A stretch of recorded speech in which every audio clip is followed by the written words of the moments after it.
Storm's End had learned the language of hunger.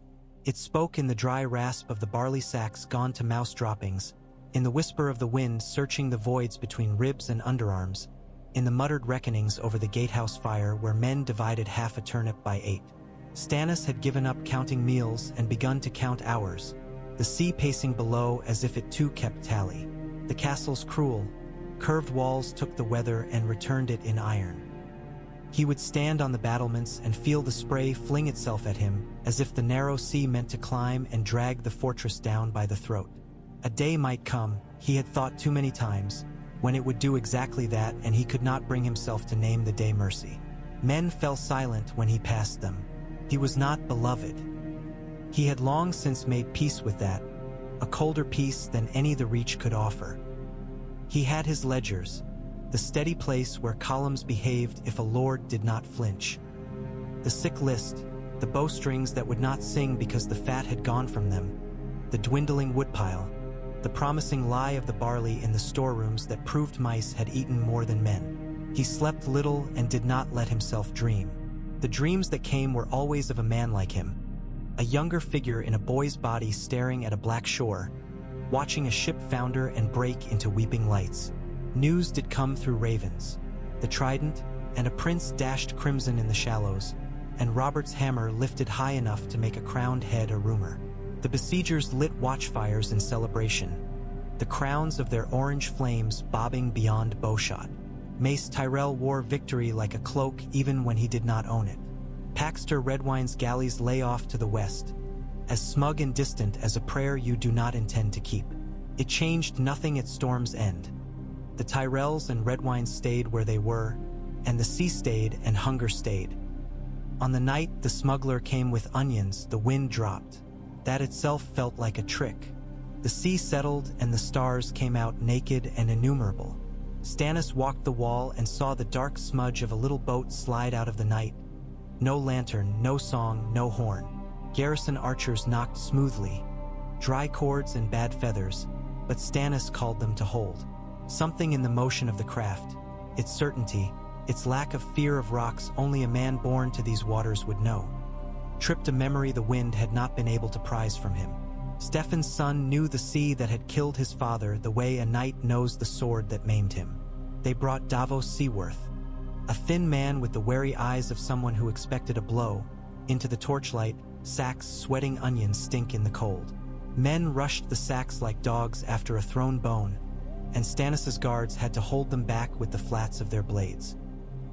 He watched their discipline fray and then stitch itself up again because the men understood Stannis's gaze was sharpened iron. Davos confessed to his sin with the same economy he had used to slip the Redwine lines. Smuggling and the hunger that drove him to it, and the hunger he had hoped to quiet in Storm's End. He spoke with a rasp that made the sentence feel short before he had even said it. Stannis nodded to his castellan. Distribute them fairly. Whispers stopped entirely. Orders moved. Onion halves were measured as if they were gold pieces. The hall's torches burned brighter for a while. There were tears, and Stannis did not despise them. He took Davos aside and made a place for him in the shadow of a pillar where no one would hear. "You did a good thing," he said, "and you did a crime. I'll take what you mete out, Lord," Davos said.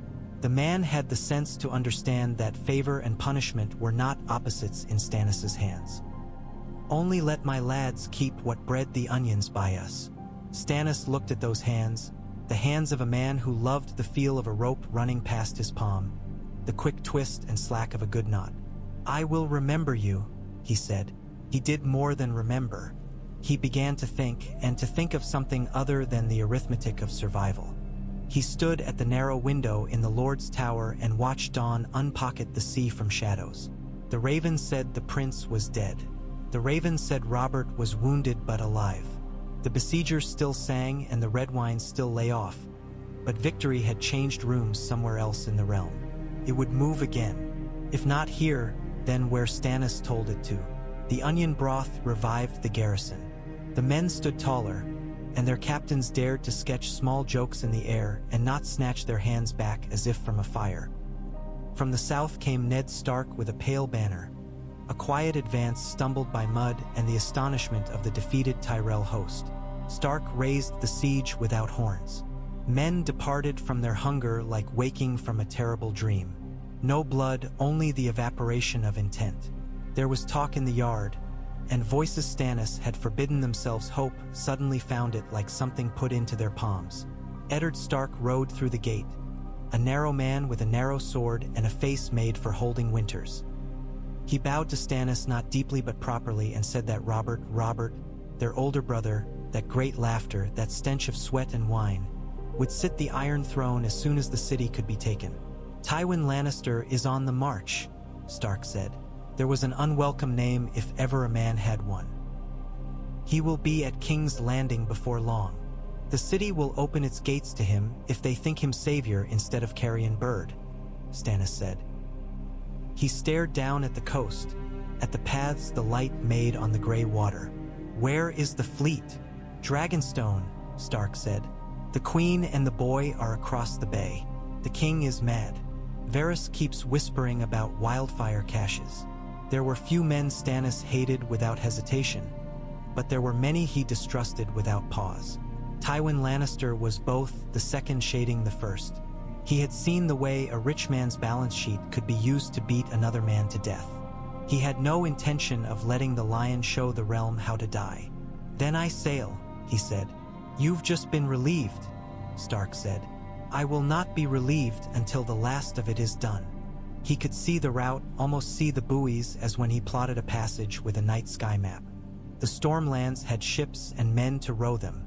The port at Shipbreaker Bay still had salt enough in its veins to take a fleet's breath. Lord Massey owed him. Buckler owed him. Stood to reason every lord who ate bread because an onion had arrived owed him. Davos could slide a pin through a lock without waking the door. Stannis went to work then in the way that made men call him cold. He summoned the stewards and had them ring the coast for hulls, coasters, cogs, half-rotted galleys whose oars were more splinters than wood, and set the castle carpenters to mending.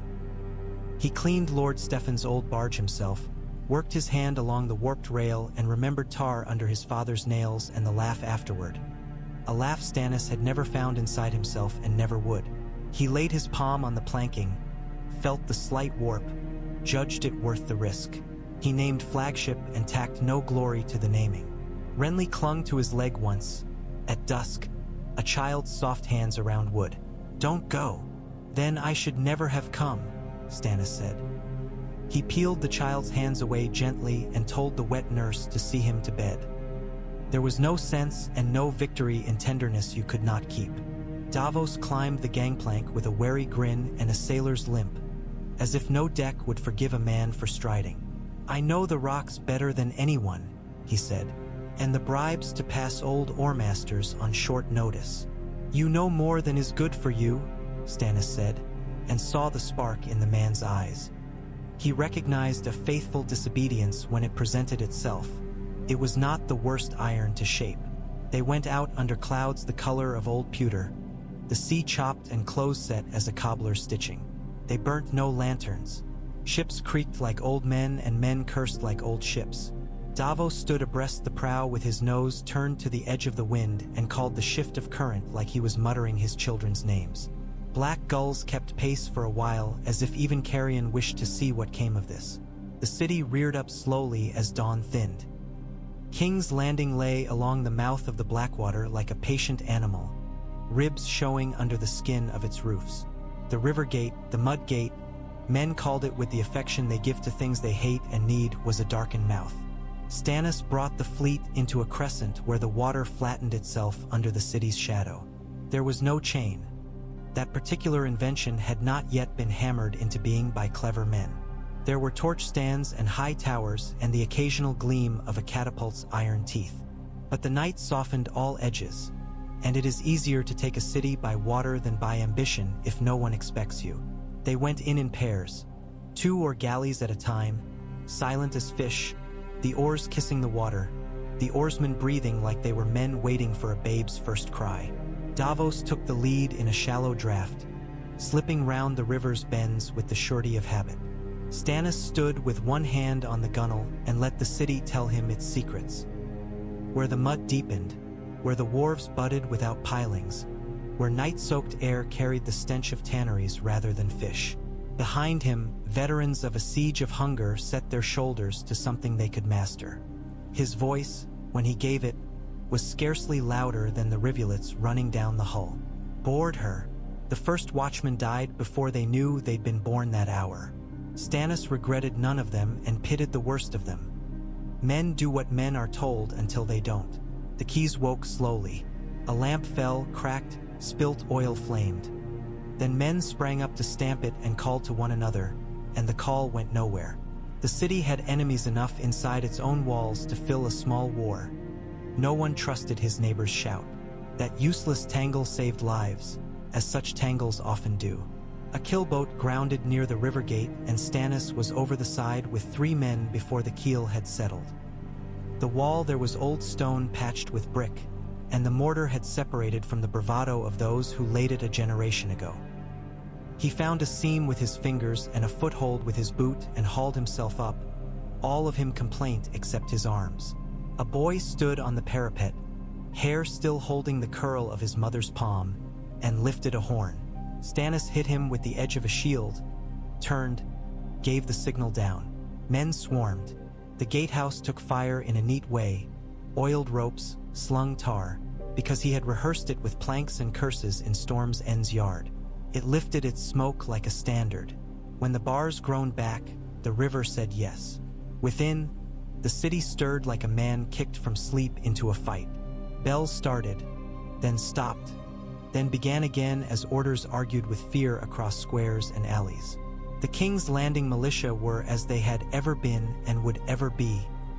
Men who wielded pikes with the mental reservation that pikes had been designed to kill someone exactly like themselves. Stannis' Stormlanders were soldiers. He made them form ranks, hold discipline, keep their blades clean. No looting. His captains relayed down lines like a catechism.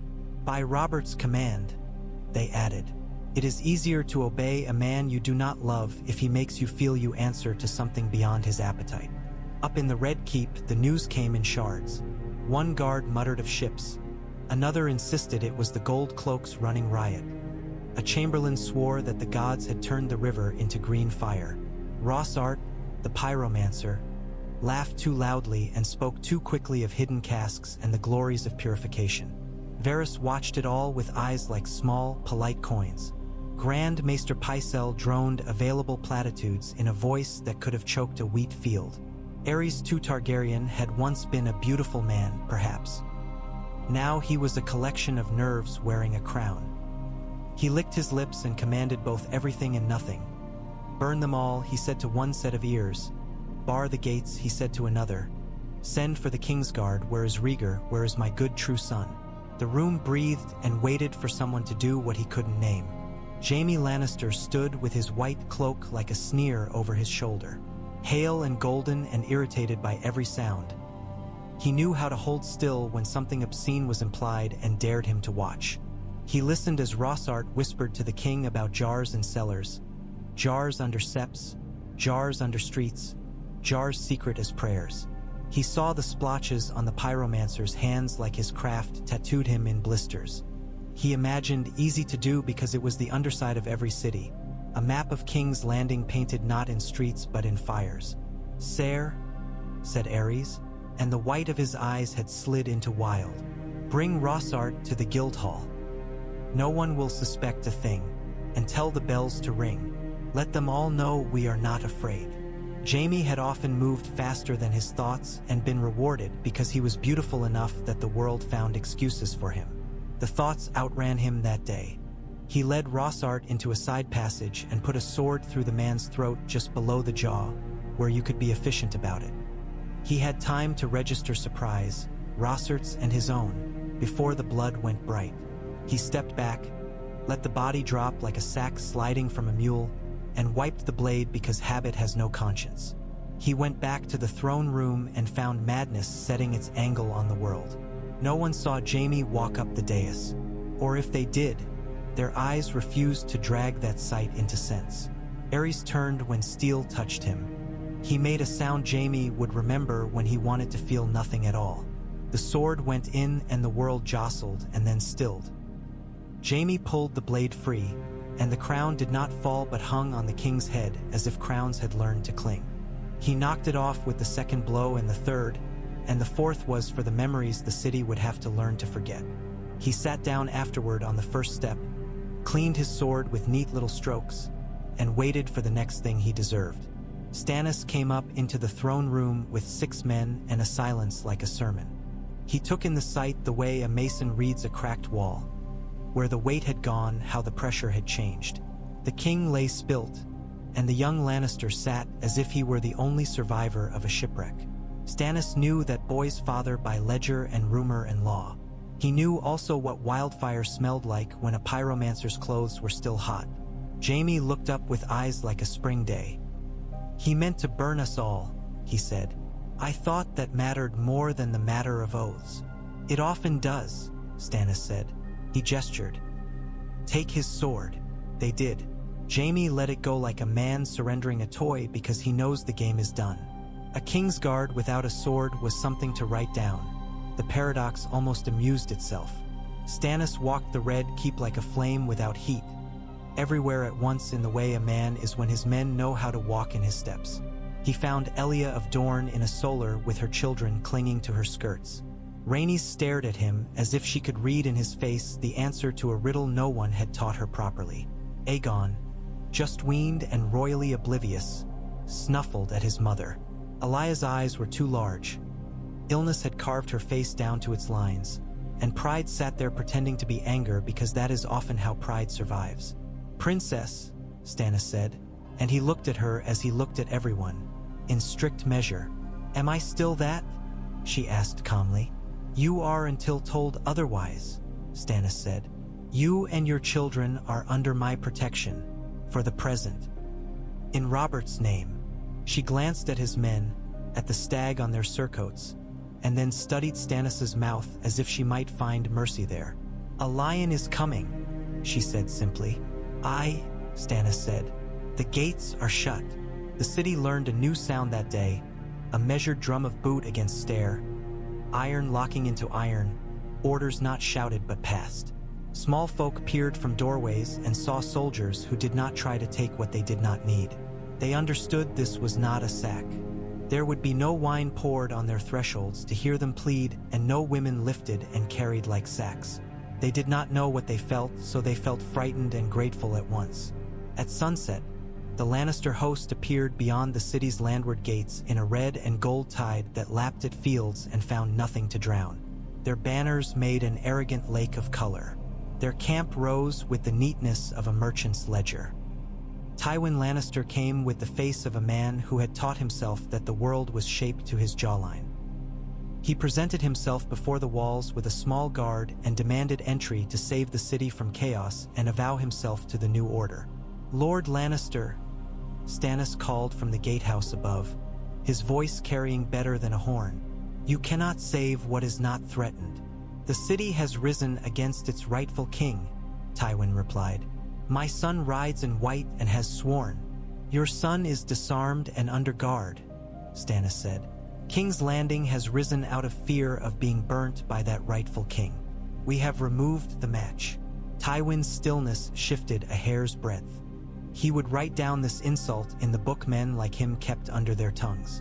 "I come to pledge my swords to Lord Robert Baratheon, soon to be king. My house will place his crown upon his head." "Lord Robert has not yet ridden through the gates," Stannis said. "Nor has he named the hands that will raise the crown. Camp where you will. You'll not enter today." The great lord stared up, weighing the cost of pride against the price of patience. He had more coin than any man in the realm. He knew the hides he could strip from his own dignity and yet wear robes in public. He inclined his head by a fraction. "Very well." And so the lions dug their stakes outside the city and lit their watchfires like a second siege. Stannis's men watched from the walls and did not spend a single arrow on the satisfaction of sending one of those precise tents down. That small denial warmed Stannis more than the evening.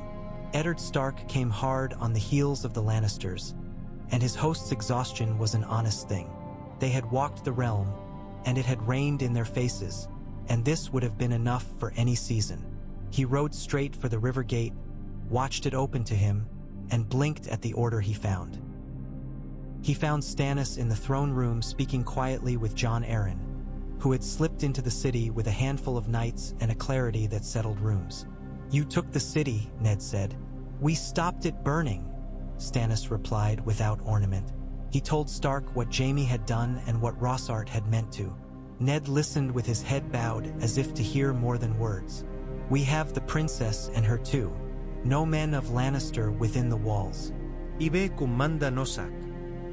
have done well," Jon Arryn said in his mild, unwavering way. Stannis did not twitch for the compliment. "I did what needed doing. Now the part that requires men who are listened to." They met in the council chamber with its smell of good wood and old smoke. 𝒔𝒊𝒂𝒏𝒈𝒂𝒏𝒈𝒆𝒔. Varys slipped in and sat where he would not be asked to swear to anything. Pycelle drooled piety. Stannis took the end of the table not because he wanted authority but because he trusted no one else to hold it steady. Ned stared at Jaime's empty place at the white table and did not sit until anger had lapped his boots and receded. "Robert will come soon," Jon Arryn said. "His wound delays him, not his will." "Tywin waits," Stannis said.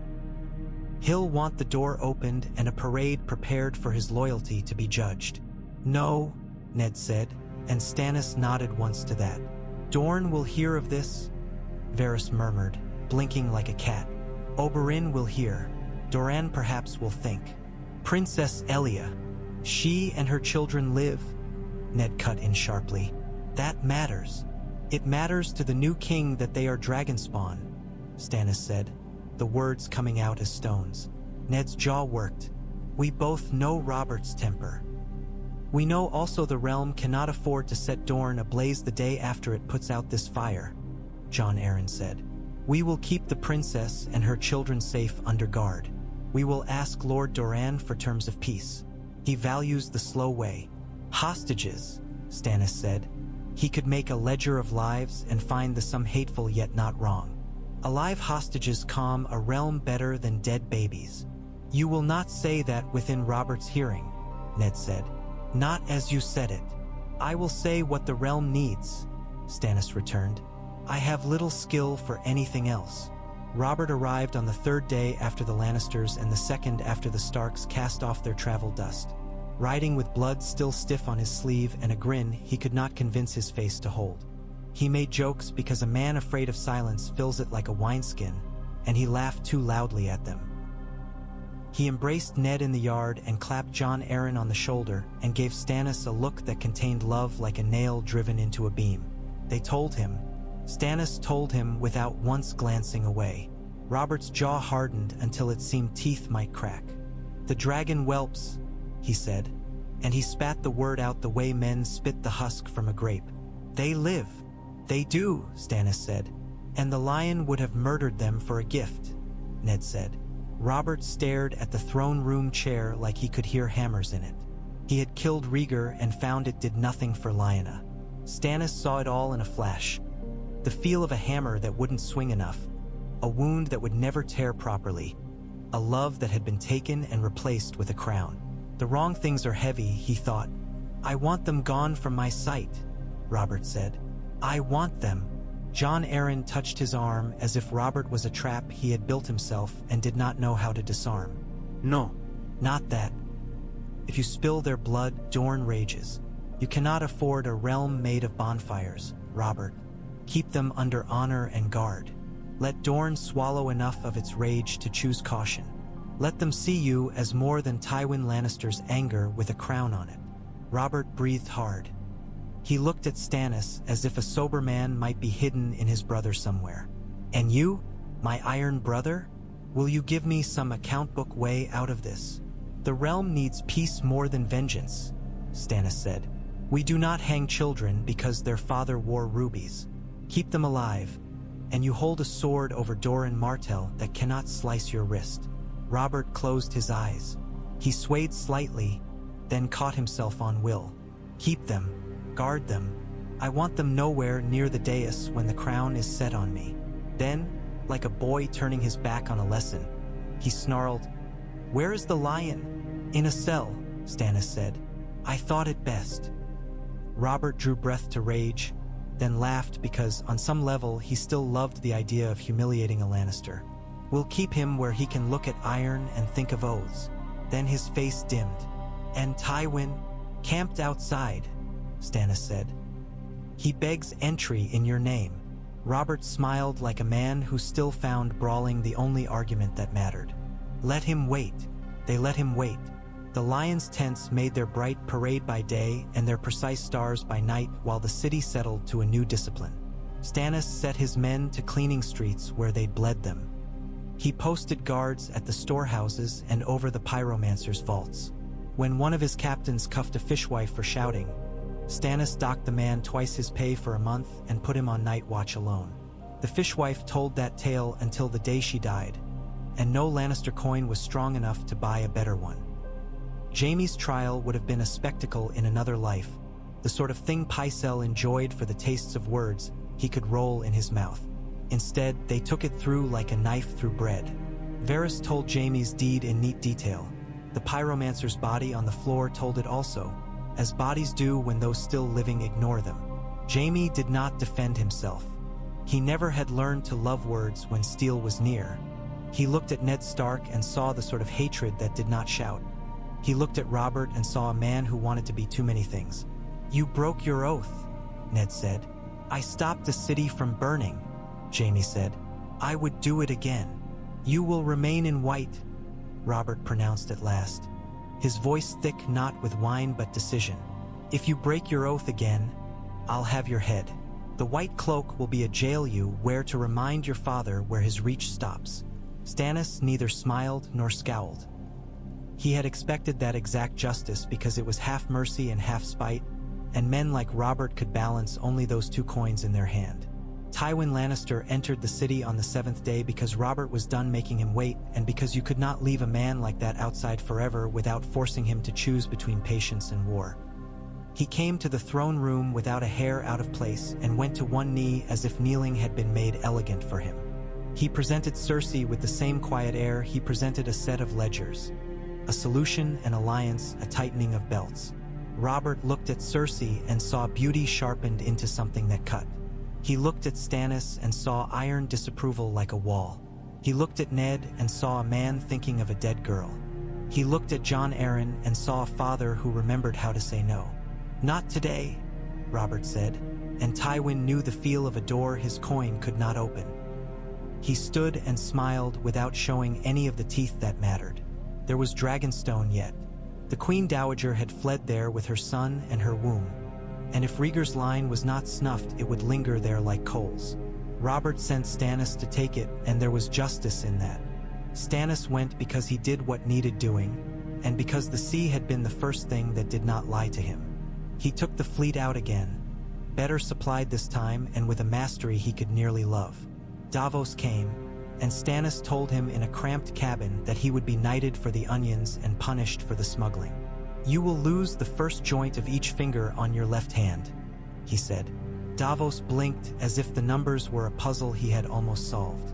"I'd have chosen worse men to serve, Lord," he said. Then he held out his hand as if it had been meant all along for this sorting.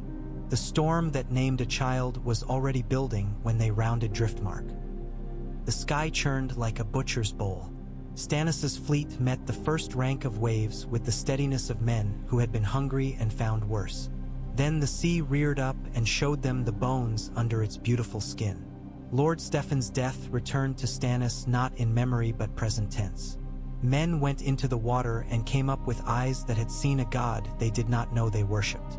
They crawled across the last stretches, hulls punching water in sullen strokes. Dragonstone loomed like the jawline of a story meant to frighten children. Rhaella died with thunder hammering over her, and the babe slid into the world as if the storm had pushed her. The old knight smuggled them out through a postern and into a ship that found the one seam of mercy in that terrible weather and ran. Stannis found the empty cradle and the wet nurse keening and the smell of afterbirth sharper than blood, and the rage that rose in him had no wine in it, no laughter, nothing but a long cold edge that would outlast him. He took Dragonstone as if it were an equation solved. He left a garrison and stood on the sea tower with rain needling his face and the sense of having been denied the one clean line he'd drawn for himself. Davos came and stood beside him, his new knighthood sitting oddly on his shoulders, his hand bandaged into a blunt instrument of truth. Stannis said nothing, and Davos understood the shape of that silence. Back in King's Landing, the city learned to breathe in and out without checking the sky. Jon Arryn wore the hand's pin because that was the least perilous choice. Pycelle smelt of mice. Varys glided because a gliding man offends fewer toes. Ned Stark left soon for the south with 6 close companions and a promise humming in his blood he did not know how to make true. He found a tower and a man with a sword made of falling stars. He found another promise in a bed smelling of blood and lilies and did as he had always done. He made the harder choice and swallowed the evidence of it like glass. He came back with a child he refused to explain and a face that had unlearned smiling even for his wife. Robert scarcely noticed. He drank with lords who did not tell him what he did not want to hear and hunted stags as if the woods might forgive him. Dorne did not rise. Doran Martell wrote a letter that said nothing and meant everything, and his envoys came softly, like night air. Elia moved about the Red Keep with her children and 2 Dornish guards who looked like they had swallowed knives and were trying not to burp. She grew a little stronger. You could see her sister's steel in the way she lifted her chin to men who would have liked to hate her. Rhaenys learned to run along the terraces and came back with flowers she liked best when they were yellow. Aegon slept heavy and woke furious, as boys who believe themselves the center of gravity always do.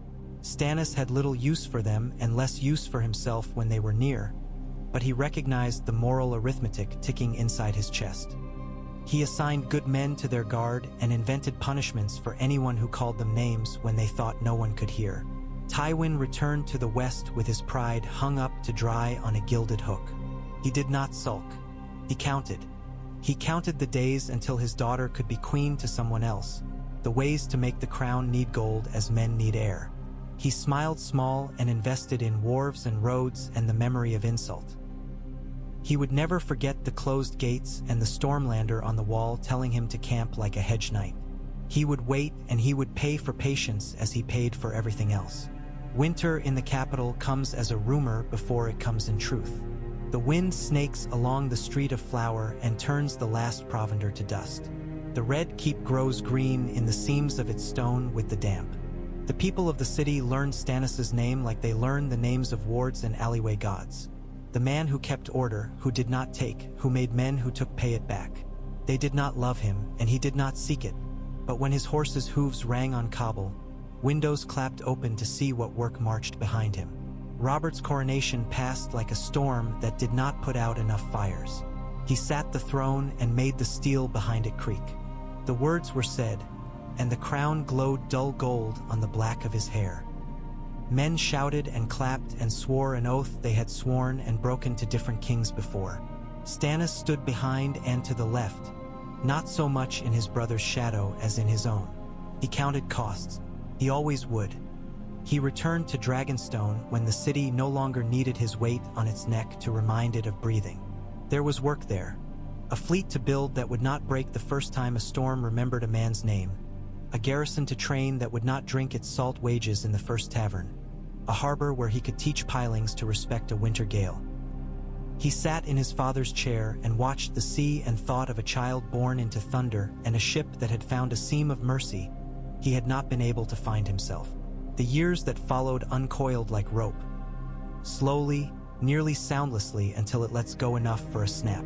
Robert married not at once and not to Cersei Lannister.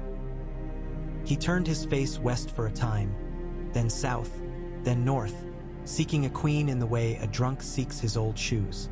He bedded half the court and laughed with the other half. Jon Arryn kept the realm from tumbling into the river with sums and patience. Ned Stark went home and taught his sons the sword and his daughters the truth that would not flatter them. Varys kept his little birds fed with the crumbs of what men said when they thought words disappeared in the dark. Pycelle slept. Dorne sent ripe fruit and sour letters. Elia learned to measure her days by the moments when her children laughed. Rage erodes a person into something thin and sharp. She chose instead to be heavy where she could. She and Stannis shared a sentence over a table once in a long while and found a sort of truce across it. Two people who had lost and learned to keep walking. Across the narrow sea, a boy with a crown in his blood grew into a man who could not accept his exile as anything but robbery. With him, a girl with the sea's name breathed salt and asked for stories that would keep her from being blown away. 𝒕𝒐𝒓𝒏𝒂𝒗𝒂𝒍 died, and men with soft hands and hard eyes taught 𝒕𝒐𝒓𝒔 what he wanted to hear. The realm continued to think itself safe because it always had before it learned it was not. On a cold morning on Dragonstone, Stannis walked the seaward tower and let the wind comb his hair roughly. Davos came up behind him, one hand tucked into his belt the way a man does when he has learned a new balance. "Quiet day," the knight said. "No day is quiet," Stannis replied. "They are only quieter than the one after." "You took the city once," Davos said. "Stopped it burning. People talk of that like it was nothing. Now that the bells ring for weddings and not for treachery." "It was not nothing," Stannis said, "but it was not enough." He looked east, as if he could see through weather and water and distance a small ship sliding across a skin of blue, a boy who believed the world owed him a chair, and a girl whose life would be a long negotiation with the storm that named her. He looked west, as if he could see a lion polishing his patience and a realm balancing itself on a knife that dulled in every scabbard. He looked south, where the Prince of Dorne counted and waited. He looked north, where winters were made and oaths mattered like heat. He stood in the wind with salt on his mouth and iron in his bones and made no prayer. If the gods wished to listen, they knew where to find him. The sea continued its slow translation of rock into sand, the only sermon he had ever attended long enough to learn. And far inland, in a city whose walls had once tasted fire, a little girl chased her brother along a terrace, her laughter a bright, fragile line drawn against the vast and patient sky. The sea mist came in thin as gauze and made the torches haloed things, and Dragonstone breathed like a beast with a long winter behind it. Stannis stood on the barbican with Davos at his shoulder while the night let go of its last gray. The raven had come before dawn with Jon Arryn's square letters, the kind of script that never feigned mood and seldom wasted ink. The hand requested, then required, the Lord of Dragonstone's return to King's Landing to take the charge of ships and sea and the discipline of the harbors. The words said the realm needed a master. The words did not flatter. That was the language that moved Stannis. "I'll leave Ser Rolf with the garrison," he said. "I'll mind the hulls," Davos said. His bandaged hand flexed and stilled. "Dragonstone's slips buckle under the weight if the wedges aren't set right. I'll teach the lads the difference between a tight wedge and a cruel one. Lords forget the difference. Carpenters don't." "I'll not forget," Stannis said, and the corner of his mouth twitched in what passed for humor in a man who had taught himself to be an instrument. "Do not let the blacksmith cheat you of iron. He will do it with a smile that looks like honesty because it has worked for him before." "Aye," Davos said, and Stannis left the sea to men who could read it at a glance. King's Landing in sunlight was a map with 100 greasy fingerprints. The river gate remembered him. The city did not sing, but its murmurs bent toward order when he passed. He went up to the Red Keep not as a lord returning to a court, but as a man returning to a slate to be chalked. Jon Arryn met him in the Hand's Tower with books and a pot of the weak tea he favored. Behind the old falcon's eyes lay a ledger too. Tallies of men, coin, patience, pride. Even his kindnesses had columns. "Robert trusts you with the fleet," Arryn said without fanfare. "There is need of the sea in peace no less than war. The harbor masters are poorer at sums than they insist. The guilds have grown soft. The Redwynes are proud, the Valerians poor, the Hightowers far. We will need all to pull." Stannis took the pin that marked his office and did not admire it. "I'll pull them. There is more," Arryn said. "Dorne writes to us every week. Lord Doran wants a promise that is worth something even when men change their minds." "Elia and her children live," Stannis said. "Promises have been kept already." "He wants more than their lives," Arryn said. He wants a future where their lives are not bargaining chips moved every 7th day. He wants them to be something that cannot be quietly discarded the moment a warlord thinks the realm might clap.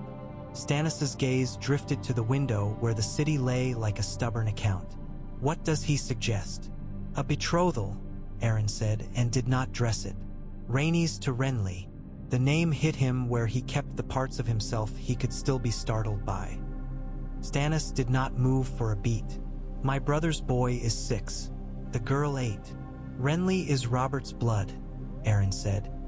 He is innocent of Rhaegar's sins. The Reach hurt you and now sups at court to pretend it didn't.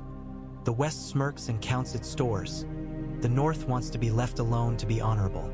Dorne must be tied so that when old men whisper about torches in the street someone else says, "Leave the torches in the bins, we have a wedding to plan." He will hate it, Stannis said, and he meant Robert. He could see his brother's face close around the word dragon, the way jaws close around a bone they cannot crack and will not let go. He will hate it, Aaron conceded, but the realm will not. And if hatred is the price of peace, I know a man who will count that price and pay it with the exact coin required. Stannis looked into the steam of the tea like a man consulting a fog for the shape of a hidden island. Bring Elia, he said. Bring Robert. Bring Ned. They met in a chamber that had once been a sewing room. Stannis chose it because it had one long window that made everyone present equally visible to anyone looking in. He had learned long ago that privacy ruined more work than wind and time together. Elia a Riv. Ed with a grace that had nothing to do with health and everything to do with knowledge that eyes could be made to blink first if you lifted your chin correctly. Ned Stark came and leaned against the cold the way he leaned against hard choices. Robert followed late with the air of a man who had been waylaid by laughter and strong wine and saw no reason to apologize for having chosen them. Aaron made the proposition. He made it softly, the way a surgeon hums when he takes the leg so the patient might think it a lullaby. Elia's mouth made a small shape and returned to itself. Rhaenys is a princess, she said evenly, and a child who likes yellow flowers and the squeak of wet shoes on tile. She is also a Targaryen. I know what your brother hears when you say that word. What he hears, Robert said roughly, is a name that wore rubies on a river and took a maid I loved into a bed I never got to grant her. What he hears is the grating of a dragon's bones ground down for crowns. He rubbed at his beard as if it itched with ghosts. What he hears is that you want to plant a snake in the bed where my blood will sleep.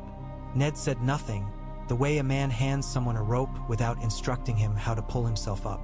Elia's eyes were absolute. Rhaenys is not a snake. She is my daughter. She deserves not to be a fuse. She is also a lever, Stannis said, because he did not flinch at the numbers that did not want to be counted. A lever can move a boulder if the fulcrum is placed true. Dorne will quiet. The Dornish will defend the peace with swords because their princess is bound into it. The word Targaryen will stop being shouted in alleys and start being said in kitchens where men and women plan out how to pay for a feast. Robert barked a laugh without warmth. Listen to him turn marriage into carpentry. It is carpentry, Stannis said. Walls fall if you do not lay the beam square. This is a beam. Will your blood lie with mine, my lord? Elia asked him then, not with flirtation, not even with sarcasm, but with a certain Dorish cruelty that was also candor. Will your brother's son come to my girl not as a jailer but as a boy who laughs when she does? Stannis looked at Ned. Ned looked at Robert. Robert looked at the floor, then at the window, then at the woman whose children he wanted dead because their father had taken what was never his to keep. He did not speak for a long few breaths, and when he did, the voice that came was steadier than wine would have liked. If I do this thing, Robert said, it will not be because I forgive. It will be because I am tired and have a whole realm to drink and fuck and hunt and rule. If I say yes, it will be because there are fewer men burned when the torches are left in the bins.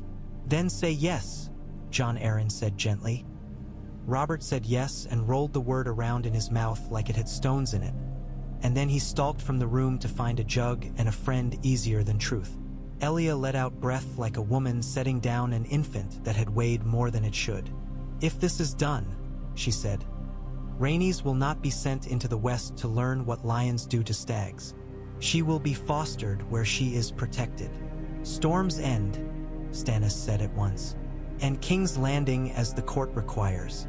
She will have guards I trust and women you name. Elia inclined her head and accepted that a concession had been wrung from a world too mean to offer it freely. And Aegon, Stannis's mind went to the sea. Dragonstone, he said, surprising himself. He will be taught the winds and the weights and the tides. He will know the names of ropes. If the boy must be a Targaryen, let him learn the only honest dragon left in this world is a gale that does not know your name and does not care. Ned lifted his eyes at that. Some small spark of humor at the corners, and Elia, who had learned to hear love in odd languages, heard it in Stannis even when he refused to speak it.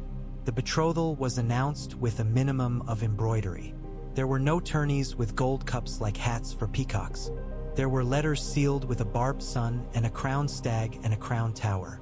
The noise that followed was louder in inns than in halls. The realm had expected a marriage between Robert and someone whose mouth would shape itself around his name and pretend to like the taste. Instead, it got a thread knotted between storm and sun and a notion that perhaps the long grudge could be left for old men to polish in their cups. There were people who loved and people who hated and many who shrugged and asked whether bread prices would drop. The faith made certain sour noises in cellars, then contrived a benediction that could be read two ways. Tywin Lannister smiled the way a blade glints when you show it to a man who never thought to look for one there. He did not speak against it.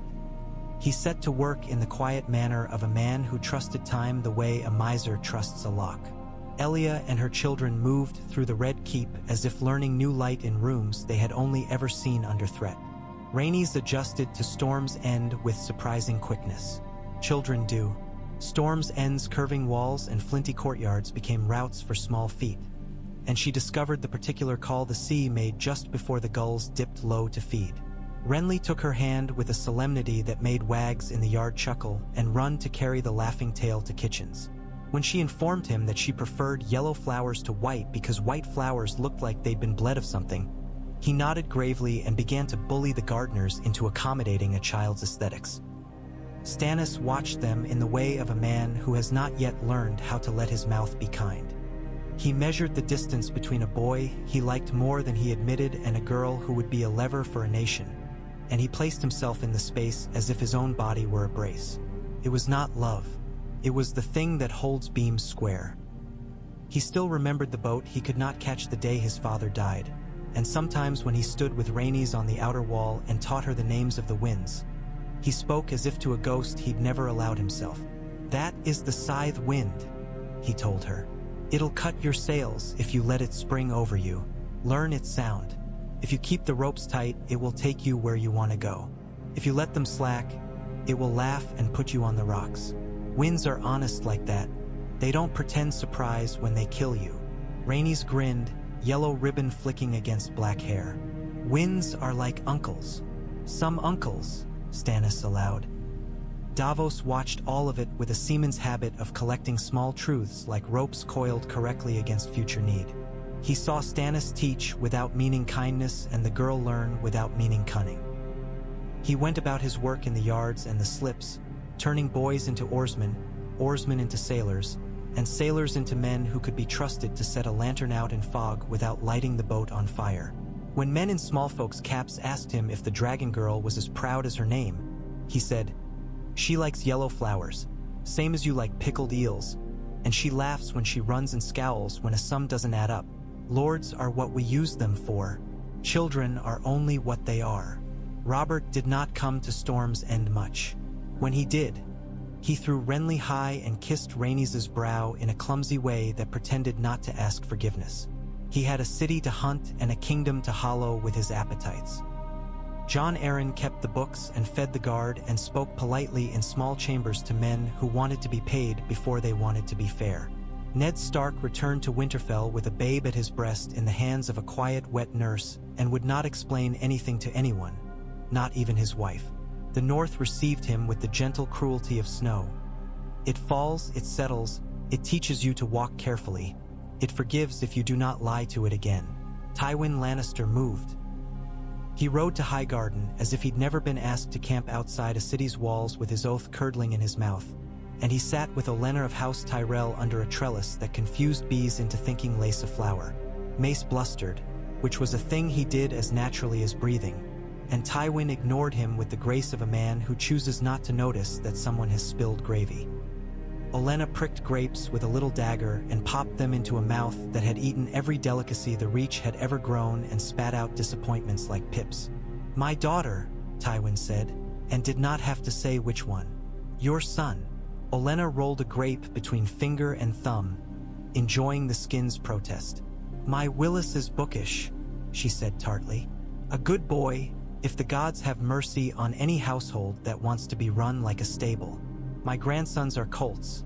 My son is a draft horse. Willis is a mule with wit. Your daughter, as I recall, bit a brother when he wouldn't let her put his toy soldier's helmet on the horse. She has will. Very well. A match of wills is better than a match of appetites." Mace preened at the mention of his boy's name and said something about honor and glory that neither of the real players at the table invited to sit down with their conversation. Tywin never once let his mouth show the day at the gate when a solemn voice told him to camp outside. He never mentioned Robert's refusal. He said pleasant things about the strength of the Reach and the need for old houses to plant themselves in each other's orchards, and he left a dowry list that made even Highgarden's ledgers tilt. "Better the lion's daughter in my bower," Olenna observed after he went, "than the lion in my pantry." "Mother," Mace complained, "you let him. I let him walk into what he thought was his own plan," she said, "which is the only way men like that ever walk into anyone else's." The betrothal of Cersei Lannister to Willis Tyrell was trumpeted to the banners and whispered in the kitchens, and those who loved gossip more than the truth had a feast on both. The Reach peacocked, the West smiled small, the court smiled smaller still, partly because Highgarden's daughters went about like nuns with knives, and partly because Robert had not chosen his queen, and men who could count saw how those two facts ran on the same track. In those years the city learned 𝒏𝒂𝒗𝒂𝒍's Selmy's step again, light but relentless, a rhythm like water on stone. The bold had survived the trident and been saved from dying there by men he had once sworn to stand against. A paradox is a cloak some men wear better than silks. He returned to white as if purity could be hammered back into metal if you heated it enough. He and Jaime Lannister stood together at the foot of the throne and did not speak often. When they did, the words were clipped and clean and had no perfume on them. Jaime was aging into beauty's second act. Less perfect, more interesting. He rode out at dawn because there is a thing in some men that gallops to escape thoughts, and he returned at dusk to stand under the knife of Ned Stark's silent disapproval and decide not to care. He made a habit of being on guard when Elia walked with her children, and when she thanked him in a voice that did not pretend, he said, "My lady, I serve the crown," and meant that he served something whose shape he had begun to customize. Oberyn Martell came one summer like a storm that had put on a jewel neck. He walked the halls with hands loose and dangerous, and he smiled with a man's mouth and a snake's mind. He kissed Elia's hands and told Aegon a dirty joke, then bowed to Rhaenys as if she were already a queen and would never be anyone's hostage again. He eyed Jaime and found there the kind of man he might have loved and hated in equal measure. He eyed Cersei when she came to court and found there a woman he might have married for the fun of ruining her and himself in the same bed. In the yard, Willis Tyrell tilted against Oberyn as obligingly as any boy who has been told that his honor is the thing everyone wants to borrow. Willis had skill. He had guile. He had a heart as brave as any colt. He did not have Oberyn's ruthlessness. The spear caught the leg in a way that made a sound like a branch giving up in winter.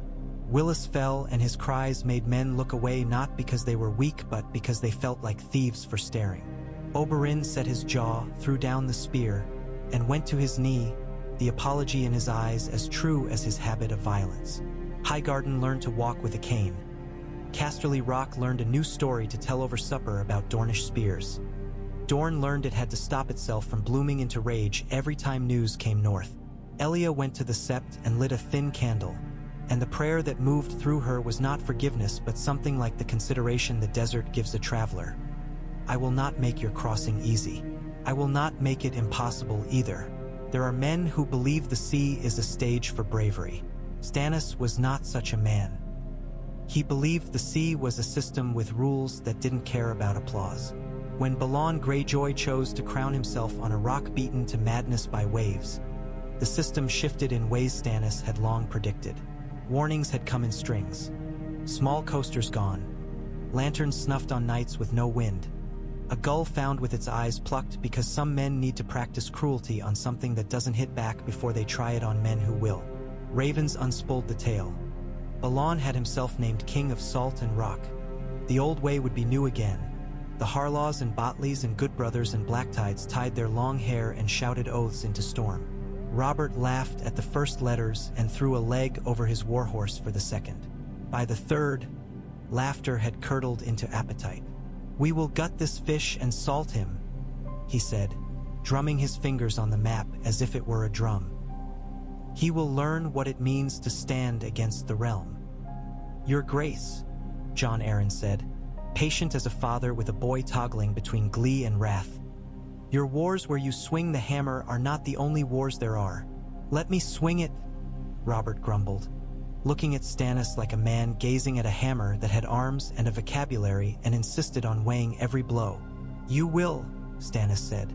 "At Pike, let me make you a clear lane to swing in." Paxter Redwyne had daughters enough and wine enough and sense enough to know that his arbor could not float alone when iron-borne sails went up like a rash. "My galleys will meet you at Blackwater Bay," he wrote. "The Reach is at peace with your grace. The navy of the arbor is at peace with the sea so long as she learns her place." "They blocked me once," Stannis said to Davos with a dryness so fine it might have been a knife. "They'll pull now because they like counting their casks without a knife to hand." "They'll pull because you told them which rope to take," Davos replied, and Stannis did not refuse the flattery so much as ignore it like a wave that slapped his boot and forgot him a moment later. The plan was a clean one and therefore suspect to men who equated complication with genius. Euron Greyjoy had burned the Lannister fleet out from under it at Lannisport, an act as efficient as it was insolent. Stannis marked the absence, not of ships, but of the kind of pride that made men behave foolishly when their toys were taken. He took the royal fleet, such as it was, and tied it to the Arbor Flotilla and the remended Valerian hulls and a dozen coasters he had bought dearly from merchants in White Harbor and Old Town who liked gold better than excuses.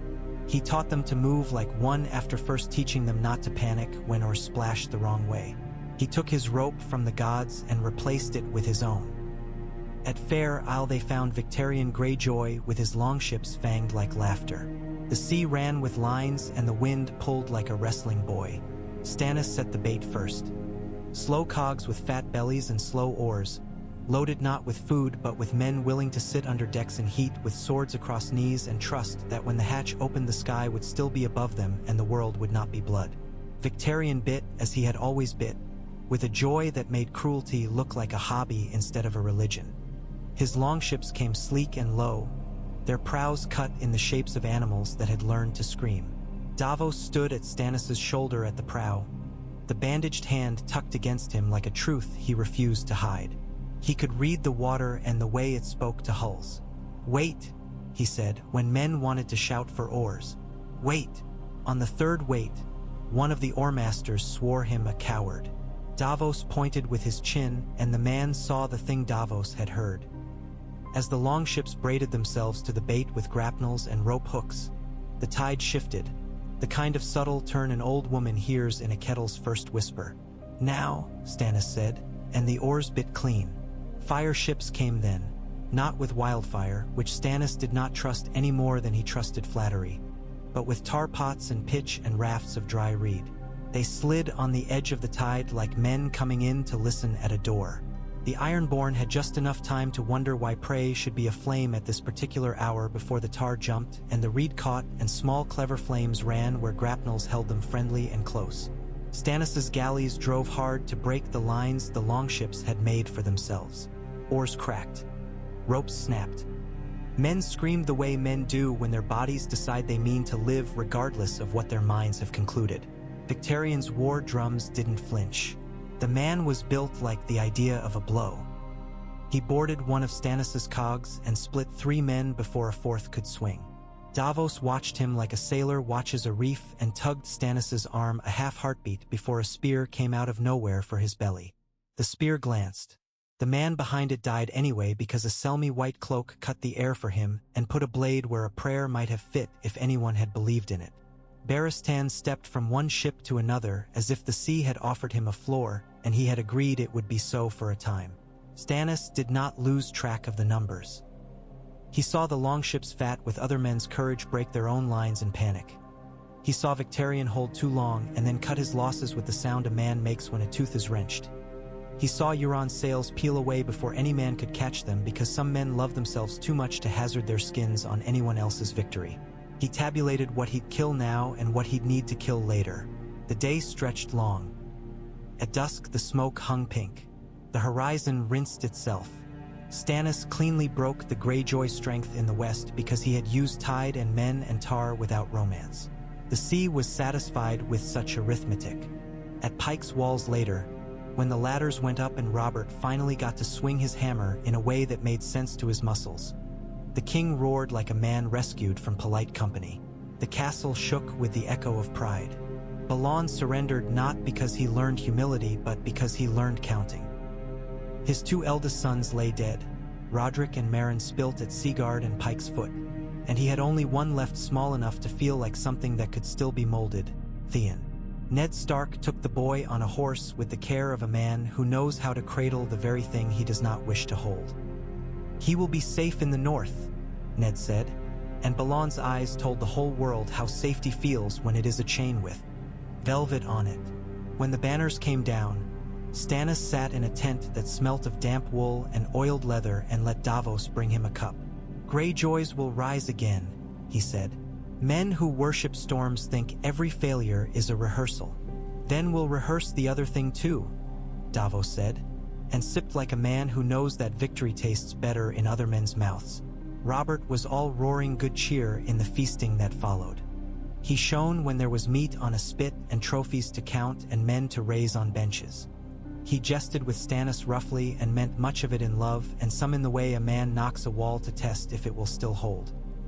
He clapped Ned's back with bruising delight and kissed Theon's head because it amused him to pretend magnanimity while his eyes looked past the boy to a future where Ironborn would think twice before touching a rope that didn't belong to them.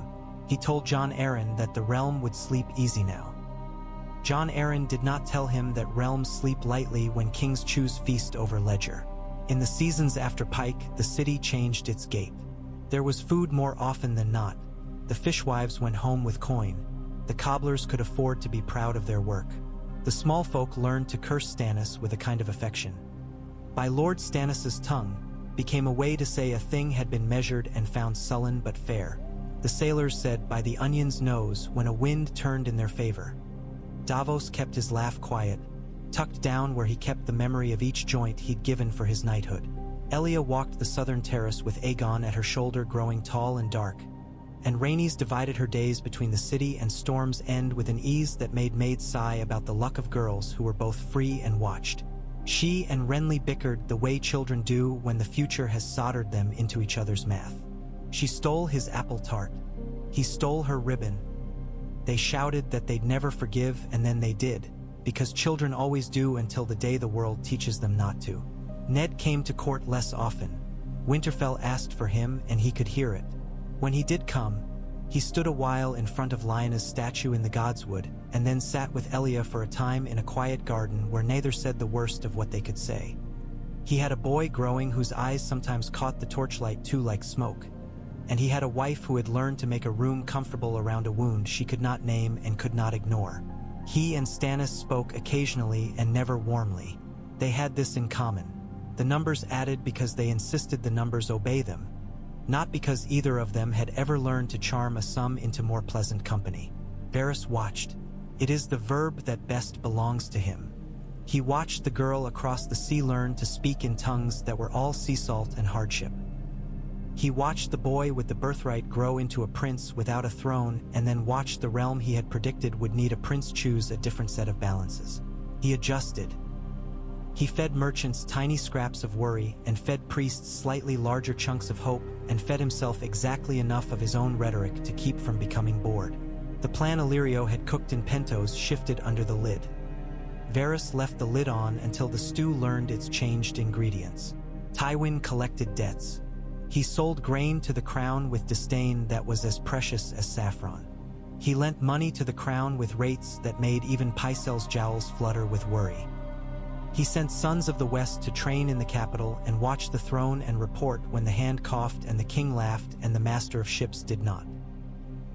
He kept Cersei in Highgarden until the marriage was ripe, and then he brought her home and looked at her for a long time like a craftsman measuring a sword whose point he doubted but whose polish blinded many men. Cersei returned the look with eyes that had learned to count differently. A woman may be bartered like wine in this realm, but wine can spoil intentionally. She made Willis Tyrell smile at dinners in the West with a gallantry that was almost kind and not at all honest. She learned the names of his hawks and did not say aloud the thought that went through her like a current: that a man who must walk with a cane looks differently at a woman who can walk in any direction. She wrote no letters. She did not speak her brother's name even once. Kingsguard vows and marriages can both be jails. She wore them each with the hateful discipline of a woman who will thank herself later for having remembered. On Dragonstone, Celis Florent came to wed Stannis because the hand said it was prudent, and the Lords of the Reach thought it a peace to be moved, and Pax to Redwine considered it atonement for a blockade that tasted of old wine and new shame. She arrived with her uncle's scented talk and left him in the yard to let the sea take the perfume out of her hair. She was pious in a way that felt like hunger. She could recite the virtues backwards and make them feel less like mercy and more like rules a schoolmaster whips onto boys' palms. Stannis married her because he did not know how to want kindness and would not have trusted it if it were offered. Shireen came small and awkward and beautiful like a secret fish that learns to live in a pool no one ever visits. The grayscale kissed her cheek in infancy and left its mark as if to prove that even love could not make some things smooth. Stannis held her once as a breakable thing, and his hands shook because they had learned strictness and not gentleness. He taught himself gentleness. It was more difficult than war. Celis prayers wrapped the crib and kept out nothing. Davos brought carved ships of driftwood and made waves with his mouth at the cradle edge until Shireen laughed a laugh that sounded like the first bright water on rock in spring.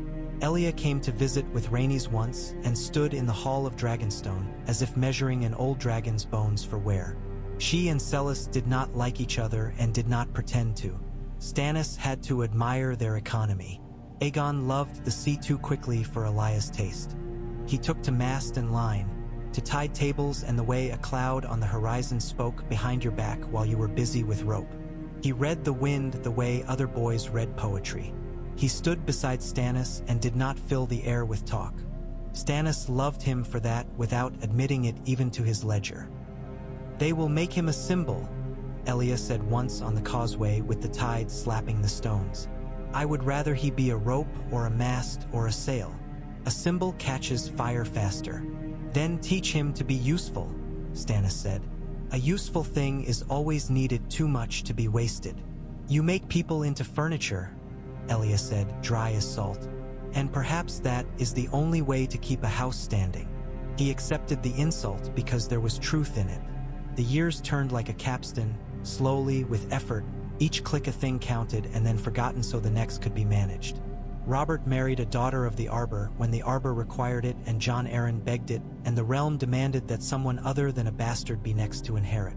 The girl, bright as cider and twice as sweet when she wished to be and sour when she did not, came to court with laughter and a competent courtesy that calmed even Varys for a time. Her name was a matter for poets. In the ledgers she was written as a red wine and left to learn the rest. Robert touched her the way a man touches a prize and then tried to learn tenderness because Jon Arryn spoke to him in a voice that could stop a strike mid-arc. She bore him a son who laughed first and cried after, and a daughter who looked at her father with speculative caution. The boy had the smell of milk and the weight of a future that would scramble the math of many men. The realm sighed and paid its taxes and gossiped and stopped peering at Elia's children as if they were lit fuses. Renly grew tall and charming. He learned the art of making men feel they were as quick and handsome as he, which is a rare thing that breeds armies of friends where none were earned. He learned also to look at Stannis from the side and decide when to make a joke and when to shut his mouth. He and Rhaenys fought once like cats in a corridor about a dog, whether the dog should be allowed to sleep on the bed or not. And Stannis was shocked and Elia was amused, and Stannis told them both to solve it like nobles. They came back with a compact that would have made Jon Arryn smile. The dog slept on a blanket at the foot of the bed on nights ending with even numbers. On odd nights, the dog slept outside and got sausage at breakfast. Jaime Lannister slept badly. He woke sometimes with Rossart's last bubbling breath in his ear and his blade in his hand and a crown rolling across a floor that had been cleaned so well you could see your faults in it. He stood once with Barristan on the Hall of 1,000 Flames, the red sunlight splashing through windows, and said, "Have you ever killed a man you wished to kiss?" Barristan did not startle because his body did not permit it any longer. "I have killed the men I ought," he said. "I have not kissed anyone since I put on white." There was something like a joke in his mouth, but it tasted of iron and old rain. Jaime went to the yard and split a target into halves and then quarters, because there is little that equals the delight of slicing a problem until it pretends to be solved. In the west, Cersei watched Willis feed a hawk with careful fingers and learned the pattern of his patience. He would have made a fine lord in a realm that rewarded gentleness by giving it more to look after. In this realm, he would be praised when nothing went wrong and blamed when the nature of men remembered itself. She had not bled yet when she was married. She bled after, and the bed told the truth about the thing men find tender and women find tedious until they want it. She bore a daughter who loved music and a son whose mind liked numbers. Casterly Rock smiled. Highgarden sent figs. The crown paid interest to Casterly Rock and learned that debt is a collar friendlier than a sword. The faith grew loud again, as always happens when kings get happier than septons prefer. They clucked about Targaryens and betrothals and rumored bastards and the world's moral rot. Jon Arryn smiled politely and paid for a new roof on a sept in the Riverlands and let the noises pass overhead as crows pass overhead. He knew that faith and weather have this in common. Men talk of controlling both and do not. On the day that winter finally sent a letter to King's Landing that had snow in it, tiny bits of salt in the wind that made washerwomen grin and maesters squint, Rhaenys and Renly stood together at the top of Storm's End, both skinny still, both with hair whipped about by a hand they had learned to accept. Below, the sea greened and grayed as if it were bored of its own color. "Will you love me?" Renly asked without a boy's bravado. "When the day comes?" Rhaenys narrowed her eyes at the horizon as if to decipher a code written in foam. "I will not be made a fool," she said. "Love is a foolishness I can choose. I will choose it if it is not poisoned." She looked at him then, those black eyes with their old fire, and it was strange and right that a Baratheon should have to look away first. Stannis came up after and stood behind them without speaking so they could pretend he was not there. He watched their hair fight the same wind his had fought every day he had been alive, and he thought, this is a thing that might hold if men would stop trying to improve it. Far to the east, on a narrow street under a sky without seagulls, a girl stopped to look at a dragon painted on a piece of silk in a market stall. The dragon had teeth, but the artist had made the eyes kind. She could not buy it. She walked on. A boy jostled her and laughed and snatched at the braid his sister had made for her. She turned, shoved him, and ran. The silk dragon waited for someone else's purse. The world offended itself for a time with little crimes while big ones sharpened themselves out of sight. Varys wrote to Illyrio that the stew had changed again, and Illyrio wrote back that stews do nothing but change. The boy we kept in a box might not be needed, the Pentoshi Lord warned. What men needed was a story. They have made a new one and pretend it existed all along. Varys folded the letter into another and another until it was a small square that could hide under the smallest tile. He went to a window and smelled snow cobweb, the air of the capital, for the first time in years, and thought, there is always a famine, and when there is not food for it, men invent a new hunger. When Jon Arryn took sick, the city refused to understand at first because there are people one believes to be furniture. He had been a table that bore men's elbows and maps and arguments, and people do not imagine tables failing. He lay quiet and breathed in the hush of a room that had known only work. Robert came and shouted his love and guilt into air already full of medicines that did not care. Ned came and said little and caught his friend's hand in a grip that made the room know what was at stake. Stannis came and stood at the foot of the bed and did not let himself think how the columns would misbehave when the man who had made them learn manners died. "I am not dead," Jon Arryn said dryly at one point, opening his eyes to find all of them looking at him as if he had already been wrapped. "Don't begin grieving early.